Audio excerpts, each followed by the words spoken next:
আল্লাহ কোরআনুল কারীমের 21 নম্বর সূরা আম্বিয়ার 18 নম্বর আয়াতের মধ্যে আল্লাহ রাব্বুল আমিন বলছেন, কিয়ামত পর্যন্ত মানুষের কাছে বলে দেন, যেই ইসলাম তাদেরকে দেওয়া হলো, যেই কোরআন তাদেরকে দেওয়া হলো, ইসলামপন্থীরা, কোরআনওয়ালারা, ঈমানওয়ালারা দুনিয়াতে পরাজিত হওয়ার জন্য আসে নাই, দুনিয়াতে ইসলামওয়ালারা বাতিলকে পরাজিত করার জন্য এসেছে। আল্লাহ রাব্বুল আমিন বলছেন, বাল নাকযিফু বিল হাক্কি আলাল বাতিল ফায়াদমাগুহু ফাইদা হুয়া যাহিক ওয়া লাকুমুল ওয়াইলু মিম্মা তাসিফুন।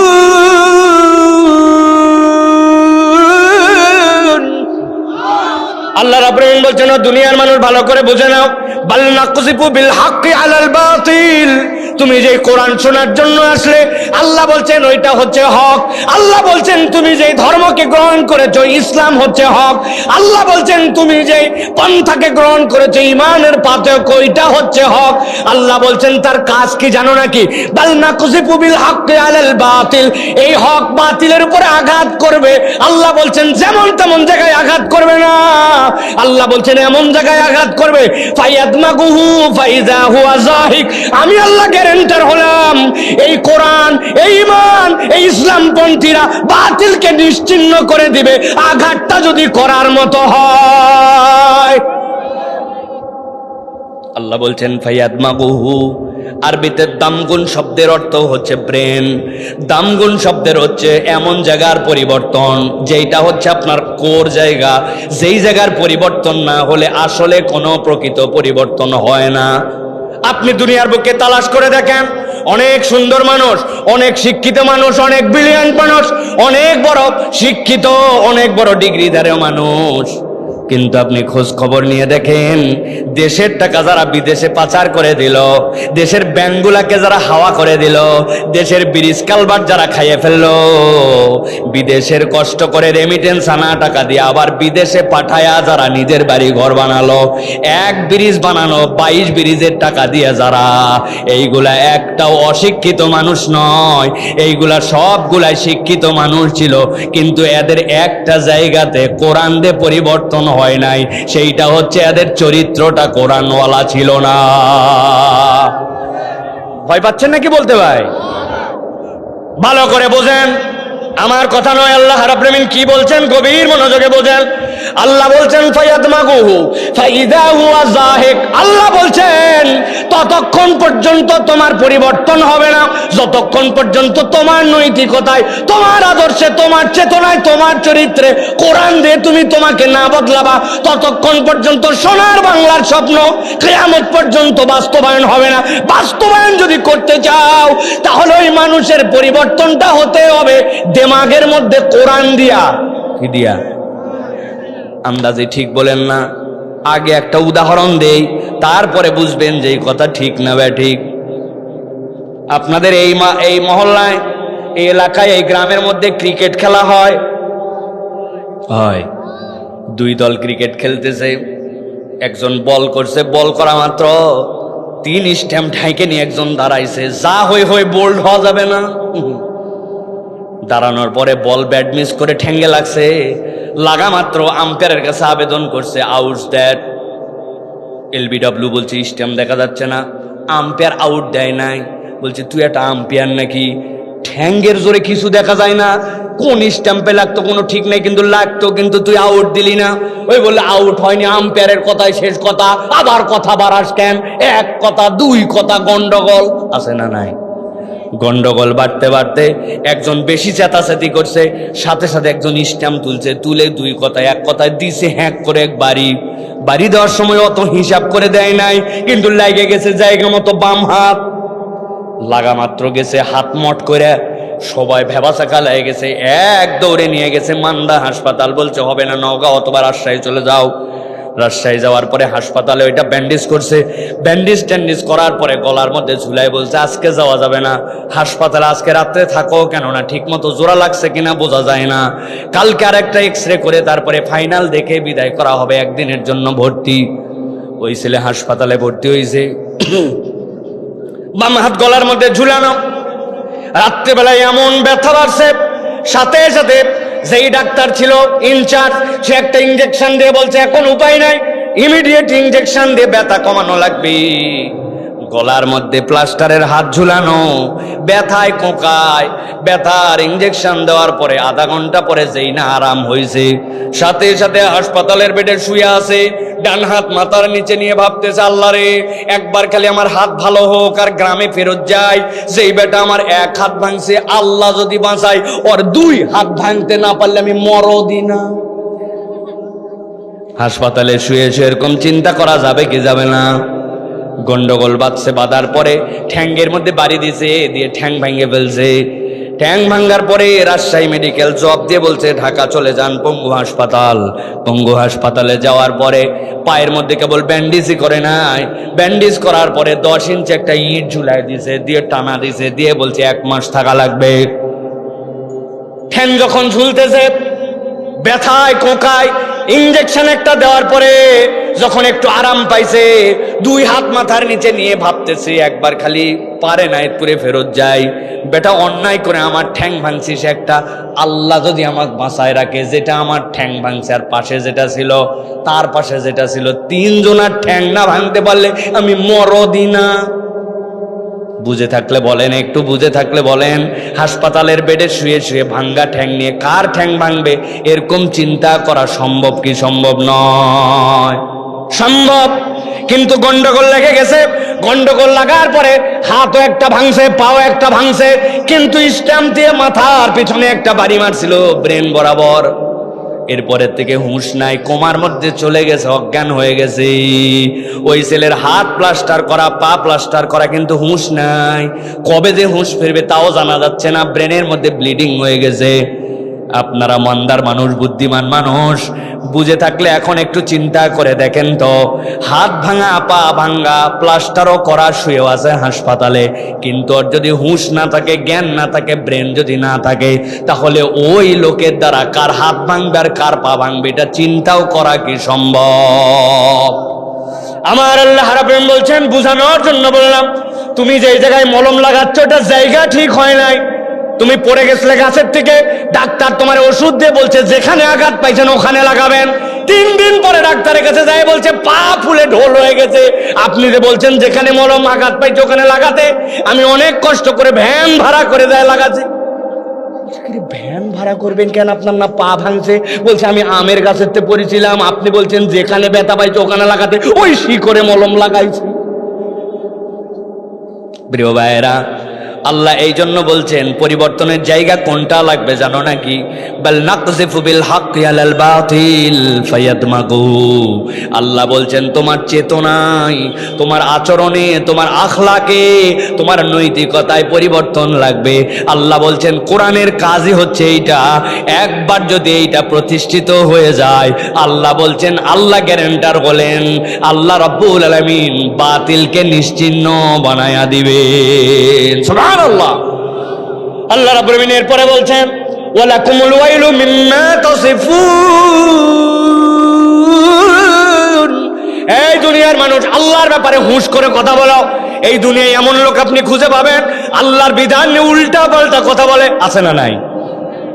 1450 বছর আগে সুদ ছাড়া সমাজ চলতো, এখন ইম্পোর্ট এক্সপোর্ট, হ্যান ত্যান, ব্যবসা বাণিজ্য, ব্যাংক বিমা, এখন আর চলে নাকি? এরকম কথা বলার লোক আছে কিনা? নবীজির সময় প্যানাল কোড চলতো, এখন আধুনিক দুনিয়াতে ইসলামের বিধিবিধানে যদি সমাজ চলে, কেমনে দেশ চলবে, কেমনে সমাজ চলবে, এটা সম্ভব নাকি? নানান ধরনের কথা বলে। আল্লাহ বলছেন কথা বলার আগে হুঁশ করে কথা বলো। ওয়ালাকুমুল ওয়াইলু মিম্মা তাসিফুন। আল্লাহর ব্যাপারে উল্টা পাল্টা কথা বললে কিয়ামতের দিনে যাওয়ার পরে আল্লাহ বলছেন এমন পেদানি খাওয়া খাবে, ওইটার হিসাব বরাবর করতে পারবে না। খুব ভালো করে বোঝেন, আল্লাহ রাব্বুল আলামিন বলছেন তোমরা যে কোরআন শোনার জন্য আসলে, যেটার জন্য আয়োজন করা হলো, আল্লাহ নিজেই ব্যাখ্যা করছেন, ওয়ালা ইয়াতুনাকা বিমাসালিন ইল্লা জিনাকা বিল হাক্কি ওয়া আহসানা তাফসীরা। আল্লাহ বলছেন দুনিয়ার মানুষ ভালো করে জেনে রাখো, এইটার কোনো তুলনা নাই। এই কথা বলছেন কে? এই ঘটনার ঘোষণা কে? এই কথার ঘোষক আল্লাহ। আল্লাহ বলছেন ওয়ালা ইয়াতুনাকা বিমিসালিন ইল্লা জিনাকা বিল হক, তোমার কাছে এটাও হক হিসাবে আসছি। আল্লাহ বলছেন ওয়া আহসানা তাফসীরা, আমি রব্বুল আমিন এর ভিতরে যেই ব্যাখ্যা ঢুকায় দিয়েছি কিয়ামত পর্যন্ত মানুষের জন্য এর থেকে আপডেটেড আর কিছু নাই। আপনার মোবাইল 1 মাস পর পর আপনার জন্য আপডেট আছে 17.5, 18.5 iOS যদি আপনার নতুন করে আপডেট নিতে হয়। আল্লাহ বলছেন আমি 1450 বছর আগে আমার নবীর কাছে যা দিলাম একটা অক্ষরের মধ্যে কম বেশি করা লাগবে না, কিন্তু কিয়ামত পর্যন্ত ওয়া হাসানা তাফসীরা, এই কোরআনের ভিতরে যে আপডেট বিধান ঢুকাই দিলাম নতুন কোনো বিধানের প্রয়োজনই পড়বে না। আল্লাহু আকবার। অন্তত উদাহরণ দিলে আমি 20টা উদাহরণ এখন দিতে পারবো। আল্লাহ আমাদের জন্য কেমন করে আপডেট এইটা বানায় দিয়েছেন আপনি কল্পনাও করতে পারবেন না। এই মান্দার মধ্যে করোনা হয়েছিল ভাই, কথা বলতো, করোনা হয়েছিল ভাই। দুনিয়া জোড়া আপনি যাই করেন স্বামী স্ত্রী লাগালাগি করে শুয়ে থাকবেন, সমস্যা নাই, কিন্তু মসজিদে গেলে 1.5 ফিট ফাঁকা। কথা কি বুঝলেন না? কারা জানি গভীর ষড়যন্ত্রের চাল বুনে দিয়েছিল এর মধ্যে মসজিদে ফাঁকা হও। আর একটা জিনিস শুকাইছিল, আমরা সারা জীবন পড়ছি এই ইস্তে হ্যান্ড, হ্যান্ড মানে মুরগি, ওরা বললো না না এই ইস্তে হ্যান্ড ওয়াশ। কি হাত ধোও কয় সেকেন্ড? 20 সেকেন্ড। কয় ভাবে? 6 ভাবে। ছিল কিনা? 20 সেকেন্ড করে ধো। একজন বলছে করোনার থেকে তো বাঁচাই লাগবে, আর একজন পরামর্শ দিয়েছে মুখের মধ্যে সব সময় মাস্ক পরে থাকো। আরে ব্যাককলের যারা জন্মের পরের থেকে মাস্ক পরেছিল ওই চায়নারা, ওরা মরে ছাতু হয়ে গেছে, আর আমাদের লোক মাস্কই চিনত না। কথা বললেন না যে 20 সেকেন্ড হাত ধুতে দিছি, একজন জবর 20 সেকেন্ড হাত ধুইছে, ধোয়ার পরে কপালটা একটু চুলকানি উঠছে, কপাল চুলকানোর পরে মনে হয়েছে হায় হায় হাত ধোয়ার আগেও তো কপালে হাত দিয়েছিলাম, তাহলে তো ভাইরাস এখানে ছিল, আবার তো হাতে লেগে গেল, কি করা লাগবে? আবার ধো। আবার ধোয়ার পরে হাতের এই জায়গায় একটু চুলকাইছে, চুলকানোর পরে মনে হয়েছে আরে প্রথমবার ধোয়ার আগে এই জায়গায় তো হাত দিয়েছিলাম, আবার বোধহয় হাতে ভাইরাস লাগলো, উপায় কি? বলছে ধুতেই থাকো ধুতেই থাকো, তোমার সাবান স্লো নাকি রে? খালি আপনারে ধোয়াচ্ছে আর ধোয়াচ্ছে। বাঙালি এরপরে নিয়ত করছে যতই চুলকা কোনো জায়গা চুলকাবো না। একবার যদি নিয়ত করে কোথাও চুলকাবো না তাহলে গোটা গা চুলকায়। কিন্তু ভালো করে খেয়াল করেন, ও আহসানা তাফসীরা, ছোট্ট করে আপনাকে বোঝানোর জন্য বলছি। 1450 বছর আগে আল্লাহ রাব্বুল আমিন নবীজির প্রতি ওহী দিলেন, কিয়ামত পর্যন্ত মানুষের জন্য আল্লাহ শিখাই দিলেন হাত তোমাকে ধুতে হবে। তবে তোমার জন্য পদ্ধতি আল্লাহ রাব্বুল আমিন সর্বোত্তমটুকু বললেন, কবজি পর্যন্ত আগে হাত ধোও, ঠান্ডা মাথায় বোঝেন। এরপর আল্লাহ বলেন ওই হাত দিয়ে মুখ ধোও। আমার জিজ্ঞাসা, যখন আপনি মুখ ধুচ্ছেন তখন কি হাত আবার ধোয়া হচ্ছে না? হচ্ছে না? আল্লাহ বলেন এরপরে হাত ধোও কবজি পর্যন্ত, কনুই পর্যন্ত, তখনও আপনার হাত ধোয়া হয়। বাম হাত ধোও তখনও আপনার হাত ধোয়া হয়। এরপরে হাত ধোও ধুয়ে মাথা মোছে করো, তখনও হাত ধোয়া হয়। এরপরে আপনার জন্য দুনিয়ার কেউ আপনাকে পা ধোয়া শেখালো না। দুনিয়ার যত ঘিন্না ঘাটি, নাকের ময়লা, মুখের থুতু, রাস্তার অপদার্থ জিনিসপত্র সবগুলা নিয়ে আপনি বিছনায় চলে গেছেন, কেউ আপনারে পা ধোয়া শেখায় নাই। নবীজি বলছেন ওয়াইলুল লিল ইকাবি মিনান নার, তুমি যদি তোমার গোড়ালি ধোয়াতে এক চুল পরিমাণ ওই জায়গায় শুকনা থেকে যায়, জাহান্নামে তোমারে যাওয়া লাগবে। ভালো করে ধোও। তুমি যখন তোমার গোড়ালি ধুচ্ছ তখনও তোমার হাত ধোও। আপনি হিসাব করে দেখেন, তারা হালে এসে আপনাকে হাত ধোয়া শিখাইছে, এই হাত ধোয়ার মধ্যে কোনো রকম পদ্ধতিগতভাবে কোনো সায়েন্টিফিক্যালি প্রুভ করতে পারে নাই। কিন্তু আল্লাহ রাব্বুল আমিন ও আহসানা তাফসীরা বলে কোরআনে আপনার জন্য যে ওযু শিখাইছেন, এর থেকে উত্তমভাবে হাত ধোয়া, মুখ ধোয়া কিয়ামত পর্যন্ত কেউ শিখাতে পারবে না। আমার আল্লাহ বলছেন ওই কোরআন শোনার জন্য তুমি আসছো। আল্লাহ রাব্বুল আমিন বলছেন ওয়া কাযালিকা আওহাইনা ইলাইকা রূহাম মিন আমরিনা মা কুনতা তাদরি মাল কিতাবু ওয়ালাল ঈমান।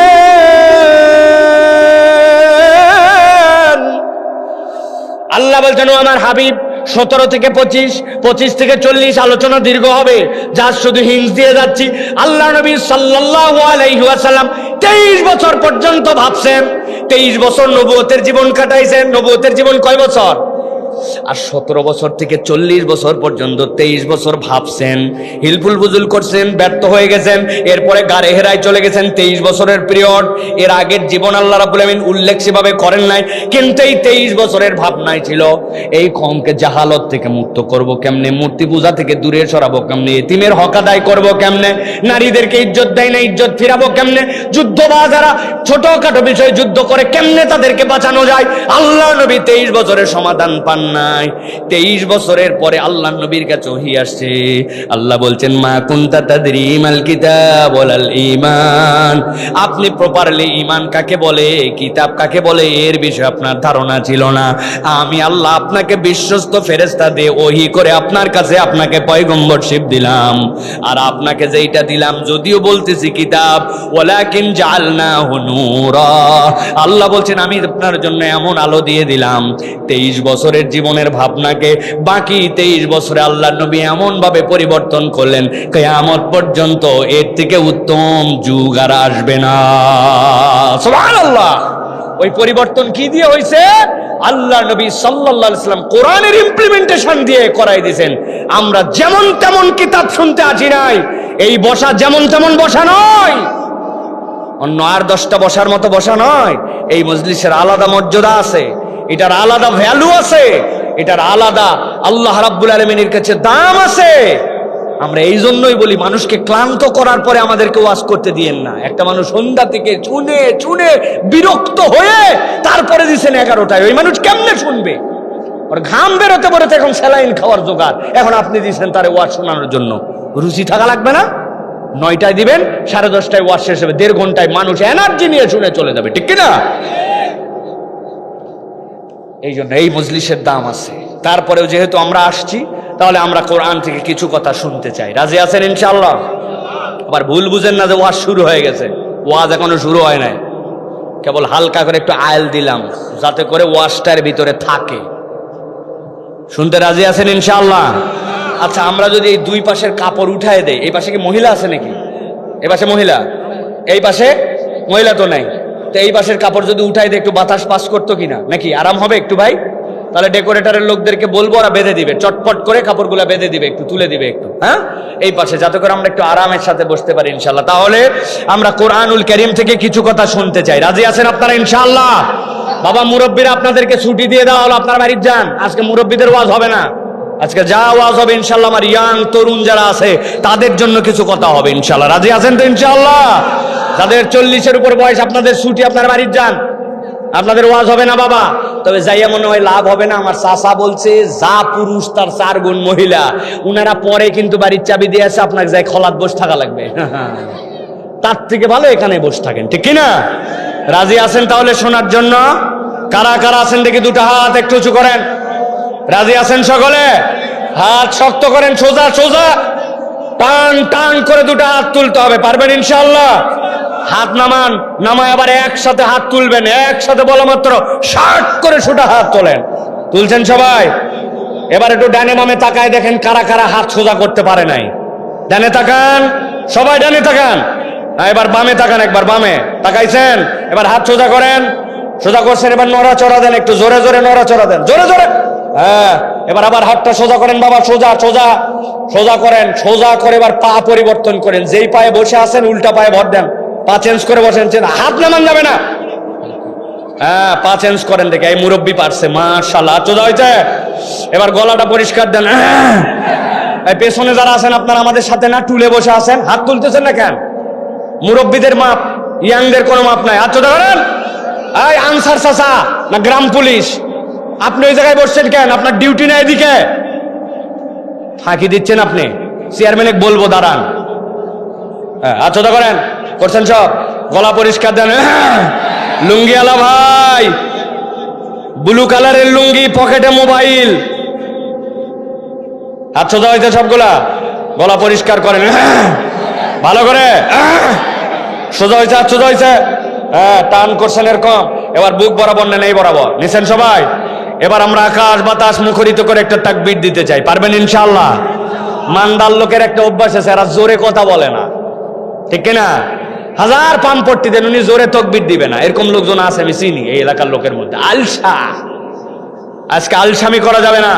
একটা আকাশ বাতাস মুখরিত করে তাকবীর দিতে হবে। পারবেন ইনশাআল্লাহ? আমি বুক বরাবর হাত রাখছি, আপনারা নামায় ফেললেন। কি রে ভাই, এরকম ধরেন হাতে জায়গা ধরে না। আমি যখন বলবো লিল্লাহে তাকবীর, তখন আসমানের দিকে হাত ছুড়ে দিয়ে বলতে হবে আল্লাহু আকবার। ভ্যানের উপর যারা আছেন আপনারা আমাদের সাথে, তা হাত ধরেন না কা? রেডি সবাই? রেডি? দেখি এবার একটা আওয়াজ করে তাকবীর দিতে হবে, হাত আসমানের দিকে ছুঁড়ে দিতে হবে। রেডি আছেন সবাই? এই মুরব্বীরা রেডি আছেন? যুবকেরা রেডি আছো? দেখি একটা তাকবীর দেন। লিল্লাহে তাকবীর, লিল্লাহে তাকবীর। আল কোরআনের আলো, আল হাদিসের আলো, তোমার নেতা আমার নেতা, তোমার নেতা আমার নেতা। আলেম ওলামা যেখানে, কোরআন সুন্নাহ যেখানে, গান বাজনা যেখানে, হারাম অন্যায় যেখানে, চান্দাবাজি যেখানে, লিল্লাহে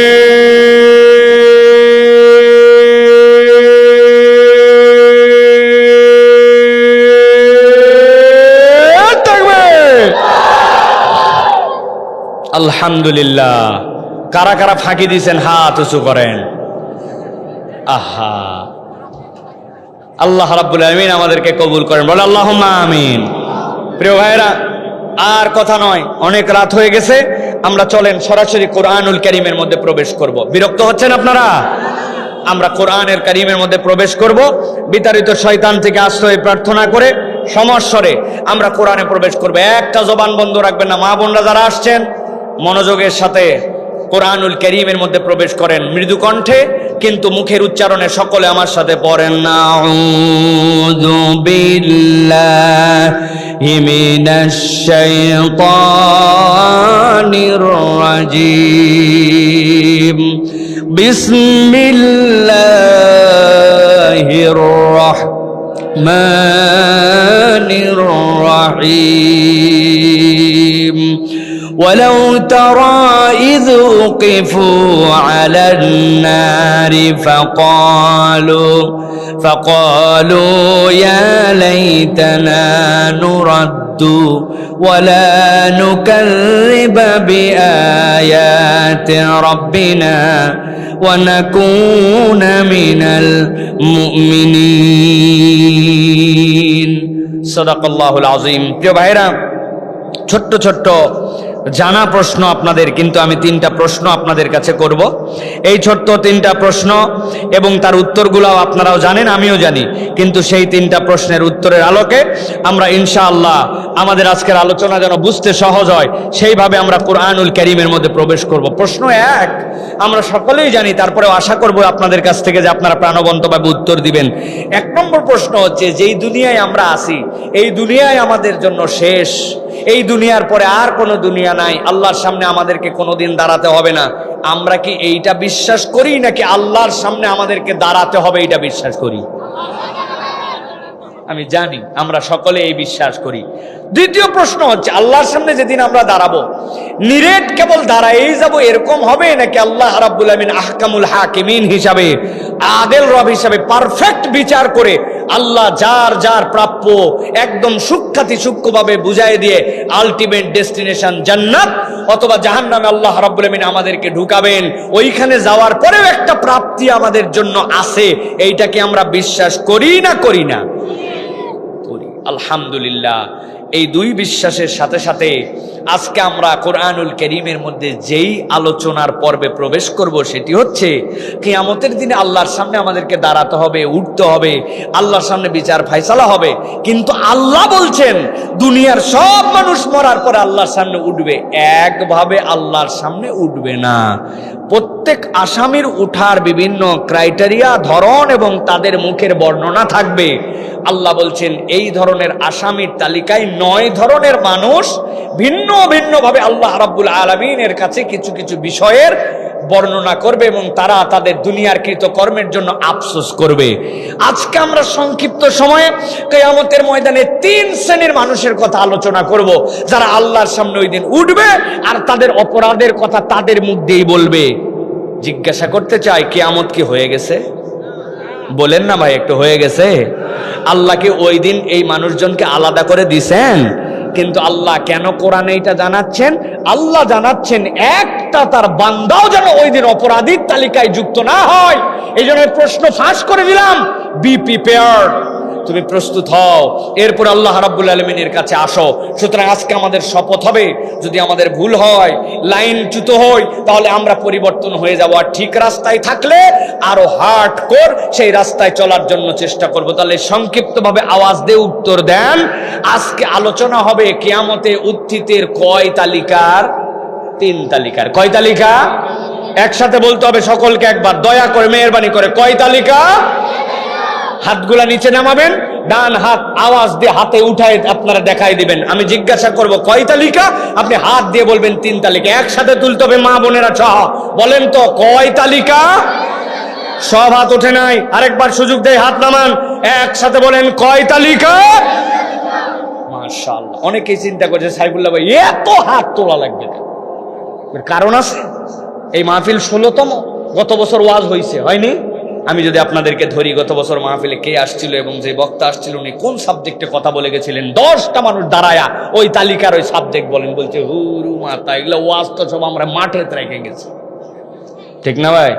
আগামীকালকেও আপনারা দোকানে যে আলোচনা করবেন, গতকালকে ওয়াজ হচ্ছে ফাটাফাটি। একজন জিজ্ঞাসা করছে, মান্দায় কাজে বাইরে গেছিলাম, আসতে পারি নাই, বক্তা কি ফাটাফাটি করলো? করছে ফাটাফাটি হয়েছে, কিন্তু কি ফাটাইছে তা বলতে পারবো না। এরকম কথা আছে না নাই? আমি কি বানায় কথা বলতেছি? প্রিয় ভাইয়েরা, এই জন্য আমি আপনাদের কাছে নিবেদন দিতে চাই, আজকে যে কথাগুলি শুনবো এগুলো যেন আমাদের বাড়িতে যায়। সর্বোচ্চ আপনাদের কাছে 25 মিনিট আছে তো ইনশাআল্লাহ? রাজি আছেন তো ইনশাআল্লাহ? আল্লাহ রাব্বুল আলামিন নবীজি সাল্লাল্লাহু আলাইহি সাল্লামের ব্যাপারে বলছেন, কিয়ামতের ময়দানে আল্লাহ রাব্বুল আলামিন নবীজি সাল্লাল্লাহু আলাইহি সাল্লামকে এমন একটা মর্যাদাশীল জায়গায় বসাবেন, যার দোয়া আমরা আজানের পরে আল্লাহর কাছে নিয়মিত করে থাকি। আতি মুহাম্মাদানিল ওয়াসিলাতা ওয়াল ফাযিলা ওয়াদ দারাজাতার রাফিআ ওয়া বাআসহু মাকামান মাহমুদানিল্লাযী ওয়া'আতা। ও আল্লাহ, আপনি যে ওয়াদা করেছেন আমাদের প্রিয় নবীকে আপনি মাকামে মাহমুদে বসাবেন। মাকামে মাহমুদের মর্যাদা কি হবে? মুফাসসিররা মুহাদ্দিসরা অনেক কথা বলেছেন। এমন মর্যাদা আল্লাহ দিবেন, দুনিয়ার কোন মানুষ কেন আল্লাহর পরে এরকম মর্যাদা আল্লাহ কাউকে কোনো জায়গায় দেন নাই। কি ধরন হতে পারে তার কতকগুলা প্রকরণের মধ্যে সালাফরা একটার কথা বলেছেন, আল্লাহ হাসরের ময়দানে নবীজিকে এমন ভাবে বসাবেন যেই ময়দানে আল্লাহ নবী সাল্লাল্লাহু আলাইহি সাল্লাম পুরা হাসরের ময়দানটা তার সামনে তিনি দেখতে পাবেন। আল্লাহ রাব্বুল আলামিন বলছেন, ও আমার হাবিব, দুনিয়ার বুকে যখন প্রথম আপনার কাছে দ্বীনের দাওয়াত দেওয়ার কথা বলা হলো, কাফের মুশরিকরা আপনার প্রতি কি অত্যাচার করেছে, আপনার সেই সকল প্রাথমিক সাহাবী তাদের প্রতি কি অত্যাচার করেছে আপনি দেখেছেন। সাইয়েদিনা বেলালকে কি কষ্ট দেওয়া হয়েছে এইটা আপনি দেখেছেন। জীবন্ত মানুষের গায়ের চামড়াগুলা খোয়া গেছে, গোশতগুলা খোয়া গেছে। মক্কার এমন কোন অলিগলি ছিল না যেই গলিতে সাইয়েদিনা বেলালের রক্তের ছাপ ছিল না। খাব্বাবের কষ্ট আপনি দেখেছেন, খুবাইবের কষ্ট আপনি দেখেছেন। কিন্তু আপনি কিয়ামতের ময়দানে ভিন্ন এক ধরনের মানুষকে মাকামে মাহমুদে বসে আপনি দেখতে পাবেন। আল্লাহ আয়াতে কারিমা অবতীর্ণ করছেন, আল্লাহ রাব্বুল আমিন বলছেন, নবী আপনি জানাই দেন, ওয়ালাউ তারা ইয উকিফু আলান নারি ফাকালু ইয়া লাইতানা নুরাদ্দু ওয়ালা নুকাযযিবা বিআয়াতি রাব্বিনা। আপনি যদি সেদিন দেখতেন একদল লোককে ফেরেশতারা পিটায় পিটায় জাহান্নামের দিকে নিয়ে আসতেছে, ওয়াসিকাল্লাযীনা কাফারু ইলা জাহান্নামা যুমারা, গুনগুন করতে করতে জাহান্নামের সামনে এসে হাজির করে দিয়েছে। আল্লাহ বলছেন, হাত্তা ইযা জাউহা ফুতিয়াত আবওয়াবুহা। ওই ক্যামেরা মোবাইল আপনার ফেস ডিটেক্টর দেওয়া আছে, হাতের পাসওয়ার্ড দেওয়া লাগে না, ফিঙ্গার দেওয়া লাগে না। আপনার মুখ দেখার সাথে সাথে আপনার ফোন খুলে যায়, আছে না নাই? আল্লাহ বলতেছেন জাহান্নামের দরজা খুলে গেছে, ওয়া ক্বালা লাহুম খাজানাতুহা, এইটাই তোমাদের যাওয়ার জায়গা। দেখো তো চিনতে পারছো কিনা? যেই না জাহান্নামের সামনে দাঁড়ায় যাবে, আল্লাহ বলছেন একটুখানি দাঁড় করাও। তারা কি যেন বলতেছে, একটু শোনো তো।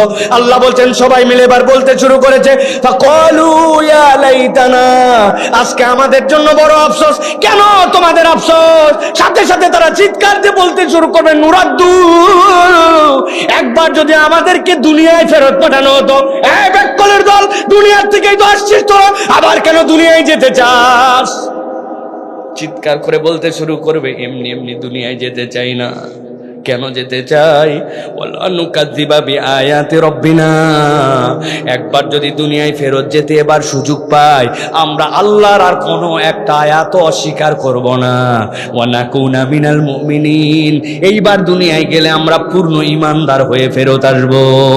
বুঝে থাকলে মানদার ভাইয়েরা বলেন, একবার যদি হাসরের ময়দানে পরকাল দিবসে হাজির হয়ে যায়, দুনিয়ায় কি আবার ফেরত আসার সুযোগ থাকবে? আসতে চাই কেন? এক নম্বর কারণ হচ্ছে আল্লাহর আয়াত তারা অস্বীকার করছিল। আমি আপনাদের বুঝমান শ্রোতা জিজ্ঞাসা করতে চাই, আমরা এখানে যারা আছি, আমরা কি আল্লাহর কোন আয়াত অস্বীকার করি? বুঝে উত্তর দিতে হবে। আয়াত অস্বীকার করি?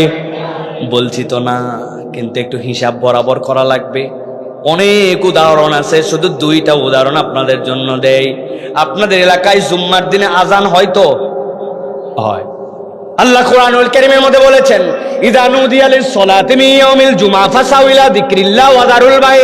এই জুমার আযান হয়ে গেছে, তুমি কি সব? আর নিরানি দেওয়া যাবে না, আর ধান কাটা যাবে না, আর মাঠে কাজ করা যাবে না। পুকুর থেকে উঠ, ব্যবসা বন্ধ কর, দোকান অফ রাখ, খেলা বন্ধ, ভ্যান চালানো বন্ধ, সব বন্ধ। এখন কোথায় যাবি?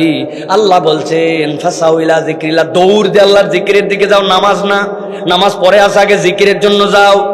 আমি জিজ্ঞাসা করি, আপনাদের এলাকায় আজান হওয়ার সাথে সাথে ঝাঁকে ঝাঁকে সবাই মসজিদে আসে তো? ওমা, তাহলে আসে না, ভালো কথা। তারপরেও আসে নাই, অনেক কষ্ট করে 1:01টার দিকে আসছে কতজন। আসার পরে মসজিদে ঢোকে না, মসজিদের বাইরে দাঁড়ায়, তাকে শীতের দিন রোদ পোয়ায়, গরমের দিন বাতাস খায়। যার কোনো কাম নাই, সে উপরে ঠেলে, নিচে ঠেলে, ডানে ঠেলে, বামে ঠেলে, আলাপ করে। এরপরে যখন মসজিদ থেকে সিগন্যাল আসছে কত কামাতিস সালাহ, তখন বুঝছে এখন ঢোকা লাগবে। শিশুর কাটে দৌড়ে এক জুতা বাইরে আরেকটা মসজিদের বারান্দায়। আছে না নাই? তারপরেও তো জুম্মার দিনে অন্তত পক্ষে মসজিদে গেছে, কিন্তু ওই জুমার দিনে আসরের সময় মসজিদ থেকে ডাক আসছে হাইয়া আলাস সালাহ, মাগরিবের ডাক আসছে হাইয়া আলাল ফালাহ। আমার জিজ্ঞাসা, কোন আল্লাহর আয়াত স্বীকার করে আপনি জুম্মাতে হাজির হলেন, আর কোন আল্লাহর আয়াত আপনি অস্বীকার করে আপনি আসর মাগরিব আর ওয়াক্ত বাদ দিলেন? এরকম মুসল্লি কি এলাকায় আছে না? না,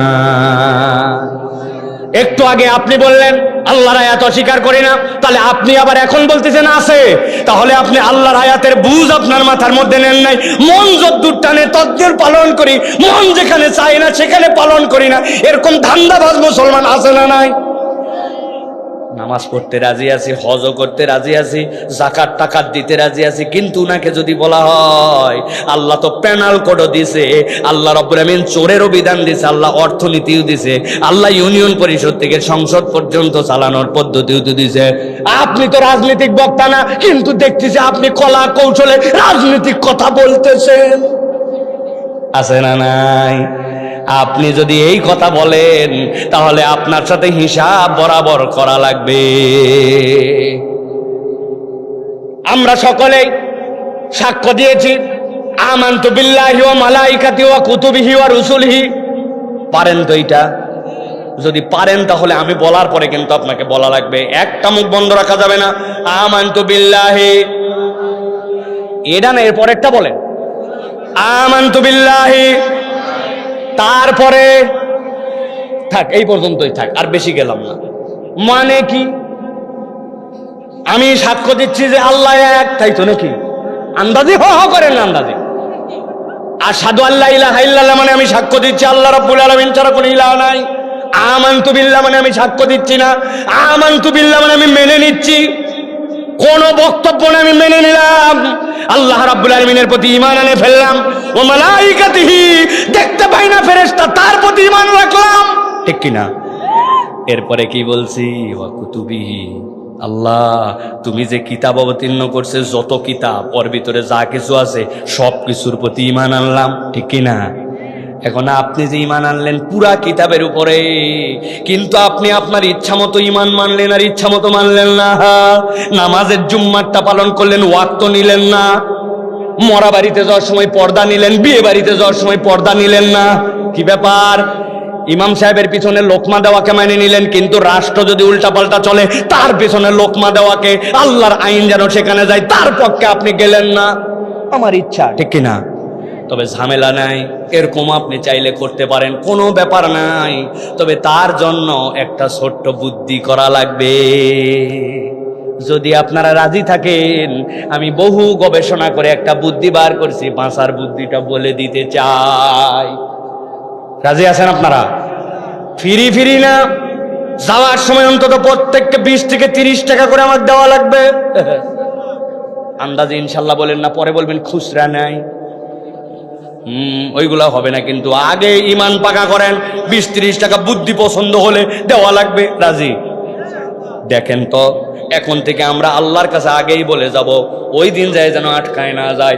আমরা বলবো আমানতু বিল্লাহি ওয়া মালাইকাতিহি ওয়া কিছু কুতুবিহি, অথবা বুদ্ধি করে বলবো আমানতু বিল্লাহি ওয়া মালাইকাতিহি ওয়া যদ্দুর বুঝি তদ্দুর কুতুবিহি। কবরে যায় ফেরেশতাদের চাই, কি ব্যাপার তোমার নামাজ কালামের ঈমান আছে আর এইগুলাই নাই? বলছে আমি আগেই বলে আসছিলাম, যদ্দুর বুঝি তদ্দুর কুতুবিহি।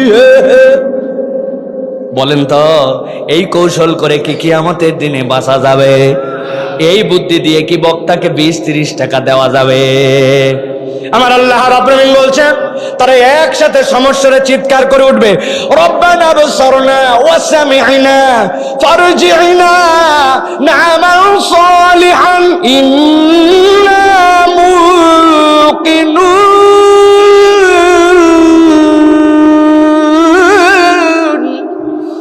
সবাই মিলে বলবে, আল্লাহ আজকের দিনে তো আমরা দেখে ফেলছি, রব্বানা বসরনা ওয়া সামি'না, আল্লাহ বারবার আমাদেরকে বলা হয়েছিল কিন্তু আমরা মানি নাই, সব আজকে দেখে ফেলছি। আল্লাহ বলছেন তাদেরকে ডাক দেওয়া হবে, ঘাড় ধরবে ফেরেশতারা, জিজ্ঞাসা করবে আলাম ইয়াতিকুম রাসূলুম মিনকুম।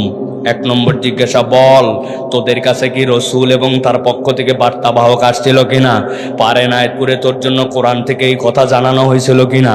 জুমার দিনে এই বক্তব্য শুনছিলে কিনা? ইসলামের এই বিধিবিধান তুই জানতে কিনা? আলাম ইয়াতিকুম রাসূলুম মিনকুম, তোমাদের মধ্যে থেকেই তোমাদের বার্তাবাহক আসছিল কিনা? ঘাড় ধরা কিন্তু ইয়াতলুনা আলাইকুম আয়াতি রাব্বিকুম, আল্লাহর আয়াত কি তোমাদের কাছে তেলাওয়াত করা হয়েছিল কিনা? ওয়া ইনজিরুনাকুম লিকা ইয়াউমিকুম হাযা, আজকের দিন যেরকম ভয়াবহ হবে এই দিবসের কথা তোমাদেরকে জানানো হয়েছিল কিনা? একসাথে সবাই বলবে কলু বালা, হ্যাঁ আল্লাহ, হ্যাঁ সবগুলাই স্বীকার করলাম। আল্লাহ বলছেন আজকে তোমার স্বীকার করাতে আর না করাতে কি যায় আসে? আল্লাহ বলছেন ওয়ালাকিন হাক্কাত কালিমাতুল আযাবি আলাল কাফিরিন, আজকে আল্লাহর আযাব সত্য। আল্লাহ বলছেন তাহলে জানলে এত কিছু দুনিয়ায় যেতে চাও কেন? ফারজি'না না'মাল সালিহান, আল্লাহ দুনিয়ার বুকে আমরা নেক কাজ করে আসতে পারি নাই। মাহফিলে ওয়াজ চলতেছিল, আমি ছিলাম বিড়ি খাওয়ার তালে। মাহফিলে ওয়াজ চলতেছিল, আমি 4 বন্ধু মিলে আলের মধ্যে নেমে গেছিলাম, ওইখানেও আমি ফ্রি ফায়ার আর গেম খেলতেছিলাম। মাহফিলের দিনে এশার নামাজ পড়ি নাই। মাহফিলের চলতেছিল, কোরআনের কথা চলতেছিল, সেখানে আমি কোনো ইজ্জত দেই নাই। আল্লাহ ওয়ান মোর টাইম, আর একটা সুযোগ আমাকে দেন না আমাল সালিহা, এবার যদি দুনিয়ায় যাই আমরা ভালো কাজ করে আসব। ইন্না মুকিনুন, আর কোনো ঈমান নিয়ে ঝামেলা হবে না, আমরা পাক্কা ঈমানদার হয়ে আসব। আওয়াজ দিয়ে বলেন, ওই দিন যাওয়ার পরে দুনিয়ায় কি আবার নেক আমল করতে আসা যাবে? তাহলে যদি না যাই, তাহলে আমি কেমনে আমার জীবন চালাচ্ছি? কেন আমার জীবনে পরিবর্তন আসতেছে না? 50 বছর বয়স হয়ে গেছে, মুখের মধ্যে এখনো দাড়ি উঠে নাই। আছে না নাই? উনি কি আরেকবার বিয়ে করবেন? বিয়ে করবেন আপনি আরেকবার? বলছেন না, বিয়ে করবো না, কিন্তু আমার স্ত্রী লাইক করে না। বাহ, উনার বউ লাইক করে না জন্য উনার মুখে দাঁড়িয়ে ওঠে না। এরকম ব্যাককল মার্কা মরদ আছে না নাই? আপনার থেকে ব্যাককল আসমানের নিচে জমিনের উপরে নাই একটাও। এই তুমি কি হয়েছে ভাই? যুবক মানুষ বলতেছে, সামনে বিয়ের কথাবার্তা চলতেছে, যেই মহিলার সাথে বিয়ের কথা ওই আগেই বলছে কোনো হুজুর মুজুর চলবে না। এই জন্য আমি দাড়ি রাখতে পারি নাই। বড় বড় আলেমরা পিছনে আছেন, সামনে আছেন, ফতুয়া নিয়ে যাবেন। কোন মহিলা যদি আপনাকে ইসলামের প্রকাশ্য বিধান থেকে দূরে চলতে বলে আর কথাবার্তা মেয়ের সাথে হয়, আর এই কথা জানার পরে ওই মহিলাকে বিয়ে করা জায়েজ নাই। ভালো করে আপনি বুঝে নেন, ইসলামের বিধান আপনাকে পরিপূর্ণভাবে পালন করতে হবে। আপনি ইমানদার, কিন্তু আপনি তারপরেও এখন পর্যন্ত মুখের মিথ্যা বাদ দিতে পারলেন না। ব্যবসা করলেই মিথ্যা কথা বলে। ঈদের সময় আপনাকে বলছে আপনার মতো সেনা লোক বলে কেনা দামে দিলাম, এই কথা বলে 500 টাকা গলা কাটছে। আছে না নাই? টাউটি পাটপারি করে জিন্দেগি পার করে দিচ্ছি। সকালবেলা কান্দের মধ্যে কোদাল নিয়ে মাঠে রওনা হয়ে যায়। লোকজন বলছে এত সকালে কোথায় যান? বলছে বাবা আগের মতো আর বয়স হয়ে গেছে, কাজ করতে পারি না। সকালে সূর্য ওঠার আগে একটু কাজ করতে যায়। আসলে ধান্দাবাজ, ও কাজ করতে যায় না। ওর পাশে যার জমি, ওই জমির সাথে ওর জমি লাগানো, ও একটু আল কেটে জমি ঠেলতে যায়। আছে না নাই? মনে হচ্ছে মিলে গেছে নাকি ভাই? আহা, আল্লাহ রাব্বুল আমিন বলছেন এবার বলবে রব্বুল আমিন ফেরত পাঠাও, আমি একটুখানি কল্যাণকর কাজ করে আসবো। ওই দিন যাওয়ার পরে সুযোগ থাকবে না। অতএব হেলায় ফেলায় সুযোগ না কাটায়া এই মুহূর্ত থেকেই নিয়ত করেন জীবন পরিবর্তন করা লাগবে। এই জীবনের মালিক আল্লাহ, তার কাছে হিসাবও বুঝায় দেওয়া লাগবে জীবনে, ঠিক না? যদি আল্লাহ জীবনের মালিক না হতো তাহলে আপনার হাতের নিচেও পশম ওঠে, আল্লাহ এটা কাটতে বলছিলেন। আল্লাহ রাব্বুল আমিন আপনাকে বলে দিয়েছেন এই কোমরের নিচে, নাভির নিচেও পশম ওঠে, ওইটাও তো কাটতে বলছেন। ওই আল্লাহ তো আপনার গালের মধ্যে দাঁড়িয়ে দিয়েছিল, আল্লাহ তো এটা কাটতে বলেন নাই, আপনি কাটেন কেন? কথা বুঝলেন না মনে হয়? বুঝ করে চলেন, হিসাব করে চলেন। আল্লাহ রাব্বুল আলামিন যা বিধান দিয়েছেন ওই বিধানের বাইরে চলাফেরা করেন না। মাসফালা মিনাল কাবাইনি ইজারি ফিন্নার, টাকনুর নিচে যদি কাপড় যায় এটা হারাম। আপনি 1000 বার শুনছেন, কোনোদিন আপনার মাথার মধ্যে কোনো আগ্রহ তৈরি হয় নাই। রাখেন, ভালো করে খেয়াল করেন। আল্লাহ রাব্বুল আমিন আপনাকে যে বিধান দিয়েছেন ওই বিধানের কাছে আপনাকে সমর্পণ করতে হবে। ওই করার জন্য আপনার আমার নাম মুসলমান, ঠিক না? ঢাকাতে নাকি এক শিক্ষক এক ছাত্র দাঁড়িয়ে এরকম শিখন একটুখানি দেখে বলছে তোক দেখতে তো ছাগল ছাগল লাগে। আমাদের এলাকায় কতগুলো রাম ছাগল আছে না, দাড়ি লম্বা। ওই ছেলে বলছে you are absolutely right sir, যা বলছেন আপনি একদম ঠিক বলছেন। কি ব্যাপার, আমি তোরে চেতানোর জন্য বললাম আর তুই এই কথা বললি? বলে স্যার আমার দাড়ি তো এরকম, আমি ভুল কি, আমি নিজেও তো দেখছি এরকম রাম ছাগলের মতো কতগুলো দাড়ি হয়। ওই ছেলে খানিকক্ষণ পরে বলছে সুযোগ দিলে আমি আপনাকে ছোট্ট একটা কথা বলতে চাই। বলছে বল বাবা বল। বলছে স্যার আমার দাড়িতে এরকম শুকু শুকু, এই জন্য রাম ছাগল লাগে, কিন্তু আপনার চেহারার দিকে যতবার তাকাই আপনাকে দেখলে আমার কুত্তা কুত্তা লাগে। আপনাদের এলাকার কুত্তার দাড়ি ওঠে তো? ওই ছেলে কি ভুল বলছে? হুজুর এত কিছু থাকতে আপনারা এই কথা এত ফোর্স দেন কেন ভাই? এই যে আমার সামনে বেহেশতি চেহারা নিয়ে একজন মুরব্বী বসে আছেন, মাথার মধ্যে পাগড়ি, সুন্দর রুমাল, গায়ের মধ্যে জুব্বা। ওই মুরব্বী যদি ওসিয়ত করে যায় মরার পর আমাকে জুব্বা পাগড়ি আর মাথার মধ্যে রুমাল দিয়ে কবর দিও, দিবেন আপনারা? কেন দিবেন না? একটু দিলে কি হবে? বলে হুজুর এগুলা আবেগ চলবে না, কবরের ড্রেস কি সিলেক্টেড? কথা ঠিক কিনা? কোন ড্রেস পরে কবরে যেতে হবে ওইটা সিলেক্ট করা আছে। কবরে একজন পুরুষের সাথে কোনো দায়েমি সুন্নাত যায় না, একটা কেবল যায়। আল্লাহ যদি তার মুখের মধ্যে দাড়ি দেয় ওই দাড়িটা কবরে যায়। আল্লাহ নবী বলছেন বান্দাদের পায়ের শব্দ যখন শেষ হয়ে যায় সাথে সাথে তার জন্য 2 জন ফেরেশতা এসে দাঁড়ায় যায়। দাঁড়ানোর পরে তাকে দাঁড়ায় 3টা প্রশ্ন জিজ্ঞাসা করে, তার মধ্যে একটা হচ্ছে মান নাবিয়ুকা। আরো রেওয়ায়েতের মধ্যে আসছে নবী তোমারকে এইটা বলা হয় না? বলা হয়। মা হাযার রাজুলুল্লাযী বুইসা ফী কবরি, এই যে কবরের মধ্যে যাকে প্রেরণ করা হয়েছে চিনতে পারো নাকি দেখো তো। আল্লাহর নবীকে দেখায় দেওয়া হবে, আল্লাহর নবী দেখবেন আল্লাহর নবীর মুখে শুভ্র দাড়ি আর তার উম্মত মুসলমান পরিচয় দেয়। 25 বছর পর্যন্ত দাড়ি নাই, 30 বছর পর্যন্ত আমলনামায় দাড়ি নাই, 50 বছর পর্যন্ত দাড়ি নাই, শেষ বয়সে যায় যখন দাড়ির কোনো ভ্যালু নাই ওই সময় দাড়ি রেখে ভণ্ডামি করতেছে। ওই দিন নবীর কাতারে কি নবী পরিচয় দিয়ে আপনাকে আমাকে নিবে? বুঝেন না কেন? দুনিয়ায় সব লাভ বুঝে ফেললেন আর কবরের হিসাবের লাভ আপনি বুঝলেন না। আপনি এখনো মিথ্যাবাদ দিতে পারলেন না। আপনি বসলে আপনি পিছনে মানুষের কথাবার্তা বলতে শুরু করেন, এখনো আপনার পরিবর্তন হলো না। আল্লাহ রাব্বুল আলামিন বলছেন এই জন্য ওই দিন যাওয়ার পরে বলবে রব্বানা আবসারনা ওয়া সামি'না ফারজি'না না'মাল সালিহান ইন্না মুকিনুন। আল্লাহ ফেরত পাঠাও, একটু আমল করে আসবো। ওই দিন আর সুযোগ হবে না, সুযোগ থাকতে এখন থেকেই জীবন পরিবর্তন করা লাগবে, ঠিক না?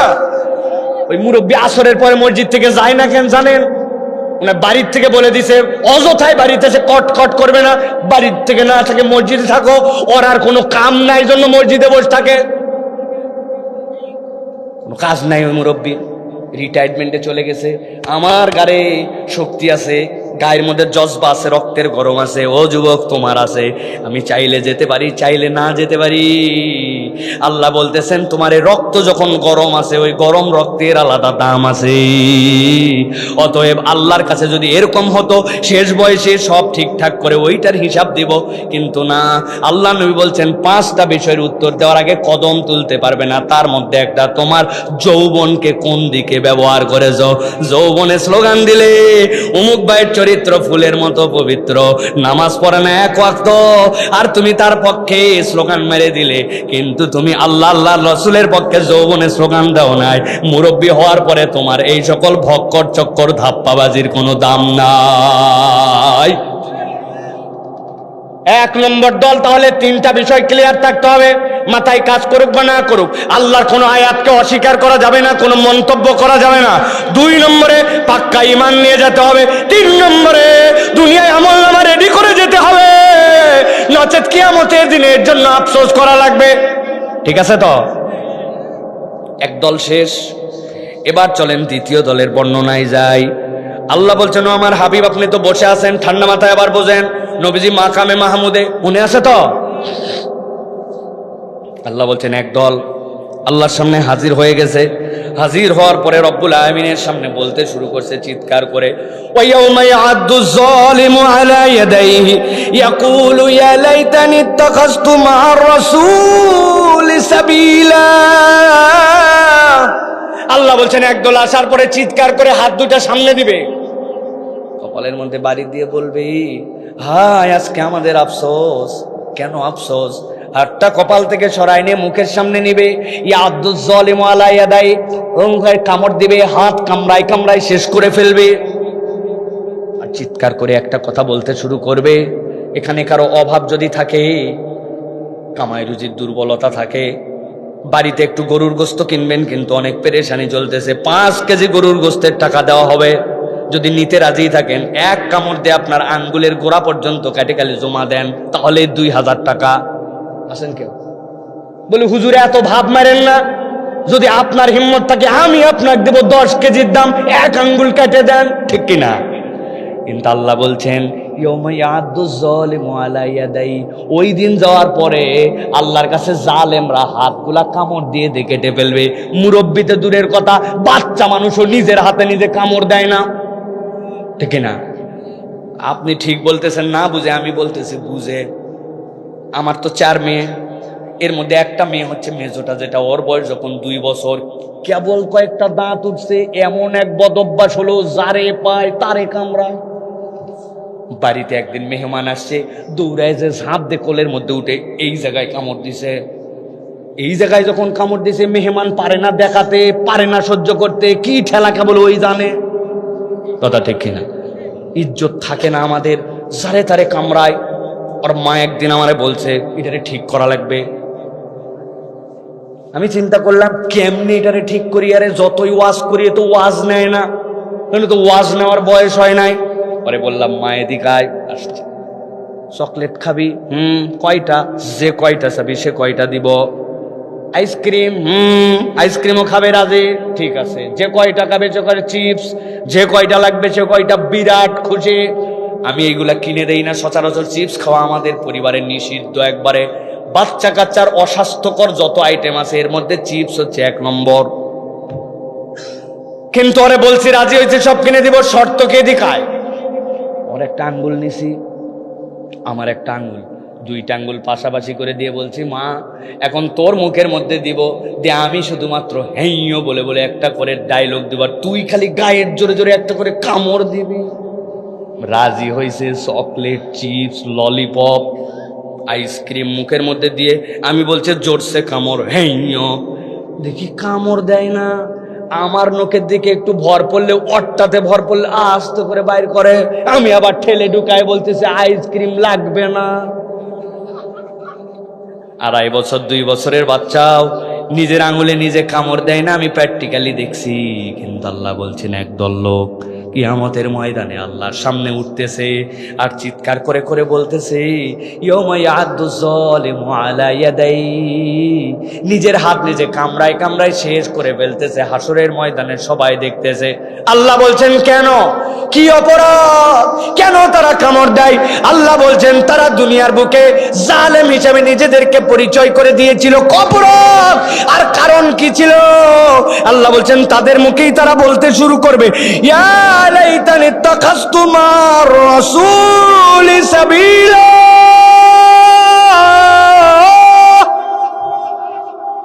দুনিয়ার বুকে বারবার বলা হয়েছিল নবীর পক্ষে চলে আয়, নবীর তরিকায় চলে আয়, আল্লাহ নবীকে ভালোবেসে নে। ওরা গাদ্দারি করছে, মাতব্বরি করছে, ফুটানি করছে, আল্লাহ নবীর কথাবার্তা শোনে নাই। এরকম লোক আমাদের আছে না নাই? মরা বাড়িতে পর্দা করে যায়, 30শে রমজান পর্যন্ত হিজাবি, কিন্তু ঈদের দিন যাওয়ার পরে উনি 3 পিস। কয় পিস? আন্দাজি 3 পিস বলেন না। আরেক পিস কোথায়? 2 পিস তো দেখা যায়, আরেকটা দড়ির মতো পেঁচায় পিছন দিকে নামায় দিতে, আছে না নাই? অন্য সময় পর্দা করে, বিয়ে বাড়িতে যাওয়ার পরে পর্দা পুশিদা কিচ্ছু নাই, বেহায়ার মতো ঘোরাফেরা করে, নিজেকে আবার মুসলমান পরিচয় দেয়, অথচ এইটা নবীর তরিকা নয়। ওই বান্দা জানার পরেও এইটা মানে না, আছে না নাই? এত বড় দাড়িওয়ালা, মাইন্ড করবেন না তো বললে? বলবো, এত বড় দাড়িওয়ালা আসরের নামাজ পড়ে মসজিদ থেকে বের হইছে। এক লোক যায় বলতে, বাবা যে 1000 টাকা হাওলাত। বলছে হাতে টাকা নাই, সর বললাম। বলছে বাবারে বড় বিপদে পড়ছে, 1000 টাকা। হাতে টাকা নাই বললাম, তাও ঝামেলা করে। বলছে এত দাপট মারেন কেন? আমি কি না বুঝে আপনার কাছে আসছি নাকি? কি বুঝে আসছো? আজকে শুক্রবার 1000, আগামী সোমবার 1250 ক্যাশ রিটার্ন। বলছে ব্যাককল কোথাকার মানুষ, হাতের টাকা নিয়ে ঘোরে নাকি? বাড়ির চল।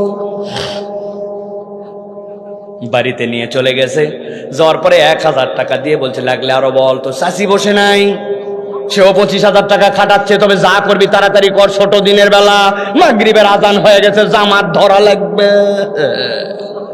আসরের নামাজ পড়ে দাদনে টাকা দিয়ে সুদে টাকা খাটায়া আবার মাগরিবের নামাজ পড়তে চায়। মুসলমান নামদারি, এত বড় দাড়িওয়ালা নামাজি, সুযোগ পেলে হজেও যাবে।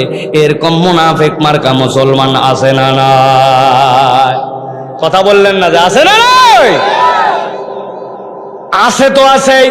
এই সুদী ব্যাংকের বিপক্ষে, সুদী ব্যবস্থার বিপক্ষে যারা কথা বলে, যারা ইসলাম চর্চা করার কথা বলে, তাদেরকে পর্যন্ত তারা দেখতে পারে না। এরকম মুসলমান আছে না নাই? আল্লাহ রাব্বুল আলামিন বলছেন ওই দিন যাওয়ার পরে হারে হারে টের পাবি, দাঁত কামড়াবি, হাত কামড়াবি, আর বলবি আল্লাহ তোমার নবীর পথ ও পদ্ধতি যদি নিতাম। ওই দিন এই কথা বলার দ্বারা কোনো রকম শাস্তির কম বেশি হবে না।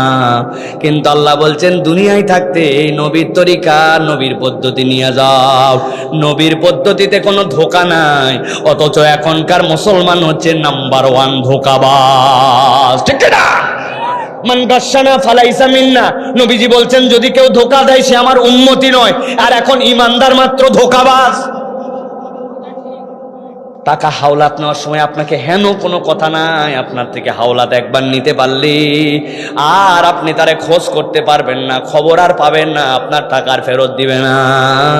এরকম হাজার হাজার লক্ষ লক্ষ মুসলমান নামদারি ঋণ খেলাপি আছে না নাই?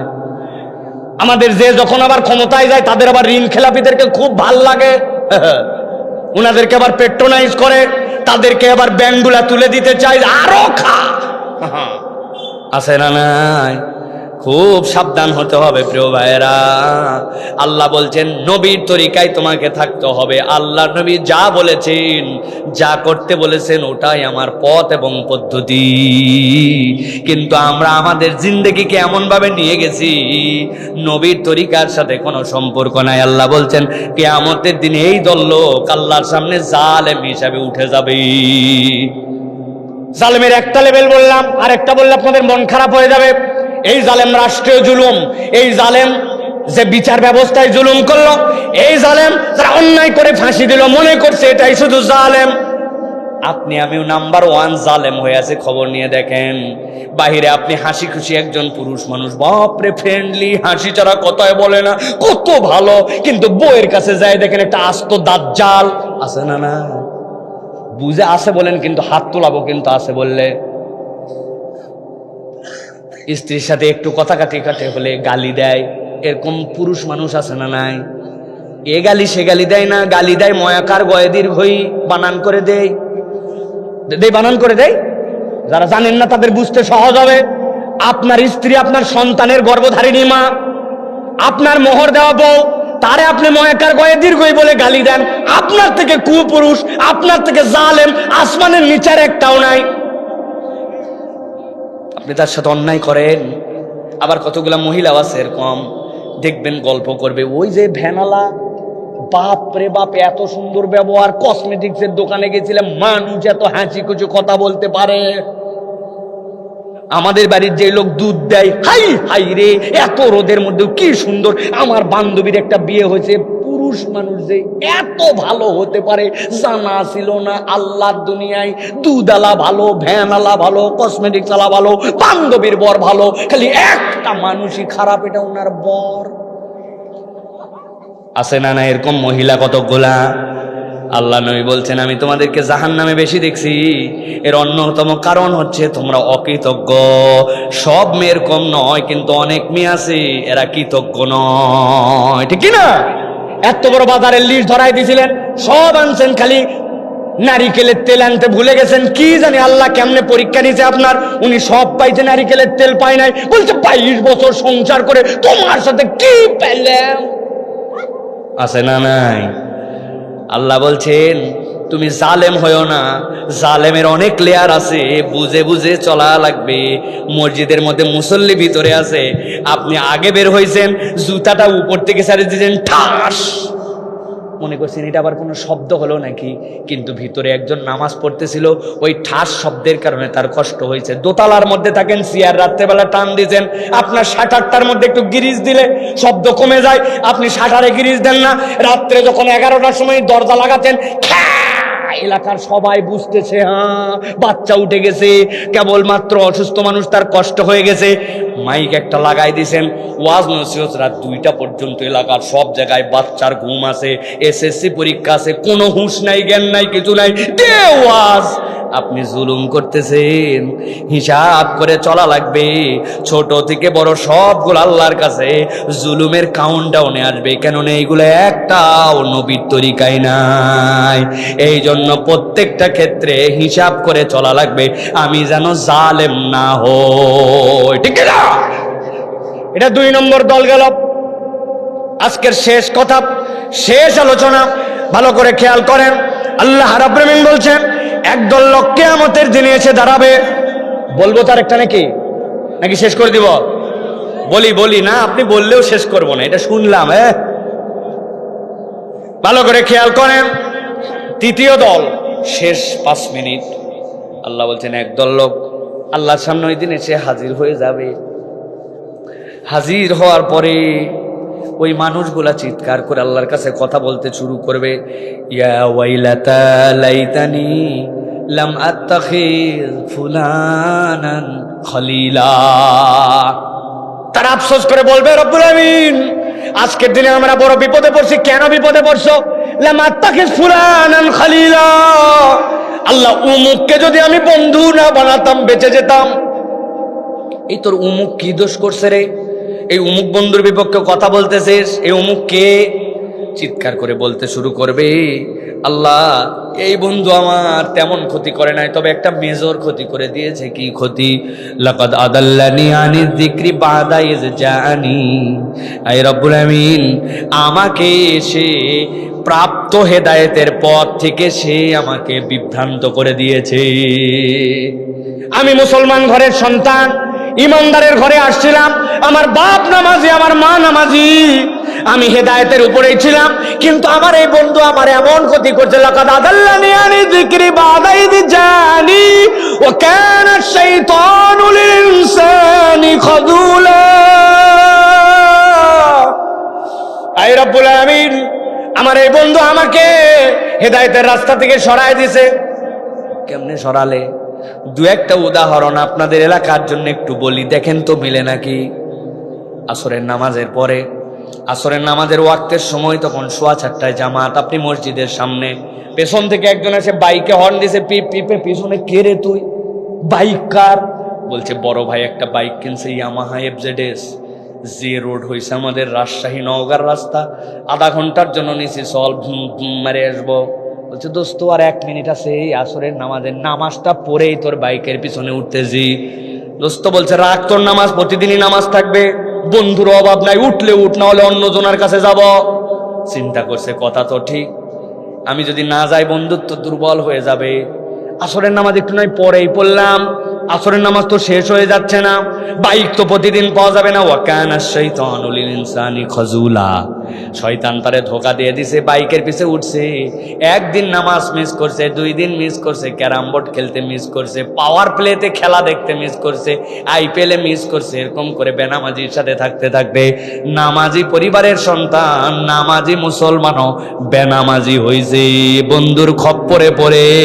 এরকম নজির এলাকায় আছে না নাই? বাপ নামাজি, মা নামাজি, কিন্তু সন্তান বেনামাজি, আছে না নাই? বলছে দোস্ত ফাঁকে যায় বিড়ি ধরাবি, আমি কিন্তু বিড়ির গন্ধ সহ্য করতে পারি না। কিন্তু বিড়িখোর বন্ধু বাদ দেয় নাই।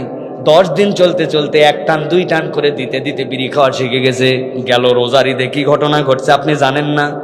সুন্দর করে চারিদিক দিয়ে কাপড় দিয়ে টেন্ট বানাইছে, বানায় ভিতরে ডেস্ক বক্স নিয়ে গেছে। যাওয়ার পরে উদাম পাদাম ঈদের আনন্দ চলতেছে।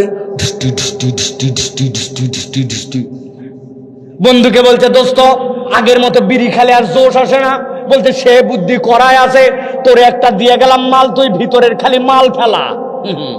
উনি 1 টানে চলে গেছে জায়গা মতো মান্দা ব্রিজ, ব্রিজের পিছনে যে মিষ্টির দোকান, পিছনে একটা ভাঙ্গা সিপা ঘর আছে, ওই ঘরের মধ্যে যায় 1 পুরিয়া নিয়ে চলে আসছে। আসার পরে কুচকুচ করে কাটে, বলতে এবার ভিতরে ঢুকা এবার টানতে দিছে। উনি তখন জোশ এসে গেছে, 1 টানেতে যেমন তেমন, 2 টানেতে রাজা। মান্দা নওগাঁ অঞ্চলে উহার নাম গাজা। আছে না নাই? যেই বন্ধু বিড়ি খেত না, খপ্পরে পড়ে সহবতে পড়ে, আপনি মনে করছেন বিড়ি খায়, বিড়ি খাওয়া বাদ দিছে, গাঁজা খায়, নেশা করে, পরিবার দেশ সমাজের জন্য বোঝা হয়ে গেছে। এই কথা সত্য না মিথ্যা? হিসাব মিলান। এতগুলা মাদকাসক্ত পুনর্বাসন কেন্দ্র কোত্থেকে আসলো? এগুলা চলে কাদের সন্তান দিয়া? ওইগুলো আপনার আমার সন্তান। ও ভালো পরিবেশেই ছিল, কিন্তু আল্লাহ বলছেন এমন বন্ধুর সহবত পাইছে, লাকাদ আদাল্লানি আনি যিকরি বাদা ইয জাআনি, হেদায়েত পাওয়ার পরে সেখান থেকে সরে গেছে। হাজার হাজার ফ্যামিলি এরকম আছে না নাই? হিসাব মিলা। জীবনে ওরে বলে নাই দোস্ত ফজর পড়ছিস? আর দোস্ত বলিস তুই কারে? হিস করে বলিস কারে দোস্ত বলো তুমি? আবার ইমামের কাছে জিজ্ঞাসা করছে, what's the definition of friend? Friend কাকে বলে? কাবার ইমাম 2টা বাক্যে উত্তর দিছেন, তোমার বন্ধু তো সে যার কাছে আসার পরে গুনাহ করতে তোমার লজ্জা লাগে, ভালো কাজ করার উৎসাহ জাগে, সে তোমার বন্ধু। একটু বুঝ করেন কথাটার ভারটা বুঝেন। যার কাছে আসার পরে তোমার গুনাহ করতে লজ্জা লাগে, আর আলো ভালো কাজ করতে আগ্রহ জাগে। আর আপনার আমার অবস্থাকে, বাপের কাছে যেটা করা যায় না, ইমামের সাথে যেটা বলা যায় না, নিজের ছোট ভাইয়ের সাথে বলা যায় না, পরিবারে বলা যায় না, বন্ধুর সাথে আসে ওই খারাপ জিনিস দেখে, ওই অপরাধ করে। তার মানে যারে বন্ধু বলতেছেন ও বন্ধু না, ও আপনার জাহান্নামে যাওয়ার সাথে ফুলান। মুরব্বীরা মনে করছেন বেঁচে গেলাম। চায়ের দোকানে আপনি বসে কি করেন বাবা? ডান পাশে বসছে আপনার গীবত কমিটির সভাপতি, বামে সেক্রেটারি, আপনি ক্যাশিয়ার। আছে না নাই? উত্তরপাড়ার দুলাল বিদেশ গেছে, যেটা ওর বউয়ের খবর জানি। চরিত্রের অবস্থা বিরাট খারাপ, হতে পারে সত্য কথা, কিন্তু দুলালও নাই, বউ নাই, ইনি নামাজ পড়ে আছে, বয়ান মারতেছে। বামের জন বলছে রাগ তোর দুলাল আমাদের মসজিদের ইমাম সাহেব আর মাদ্রাসার হাফেজ সাহেব, 12 বছরে 3টা দোষ বাইর করছি, শুনে দেখ। শুরু হয়ে গেছে দুইজন, মধ্যের জন খিলাল ঠেলে আর কিছু বলে না।